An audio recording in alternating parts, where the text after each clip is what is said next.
মাঝে মনের মধ্যে কিছু আমল করার ইচ্ছা আসে না? মনে হলো যে আচ্ছা একটু 10টা আয়াত পড়ি, মনে আসে না মাঝে মাঝে? এমন মনে হয় না? ওই সময় এই এই যে মনের মধ্যে যে এই ইরাদাটা জাগ্রত হওয়া, এটাকে আমরা বলি ওয়ারিদ।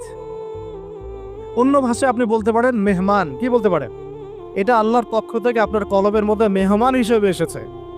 এখন আপনি যদি আমলটা করেন, সেই মেহমান বারবার আপনার কলবে আসবে। যদি আপনি ওই সময় আমলটা না করেন, মেহমান চলে যাবে। মেহমান অসম্মানিত হলে পরে আর আসবে না। একইভাবে রিজিক আল্লাহ পাক দিয়েছেন, এর তাজিম যদি করতে পারেন রিজিক বেশি আসবে। রিজিকের তাজিম সম্মান করতে না পারলে রিজিক আসবে না, বেশি কমে যাবে। উসমান রাদিয়াল্লাহু আনহু সবচেয়ে ধনী ছিলেন না? কেন জানেন? কেন? এটা কি জানেন কেন ধনী ছিলেন? একে তো তিনি প্রচুর দান সদকা করতেন, এটা তো আপনারা জানেনই।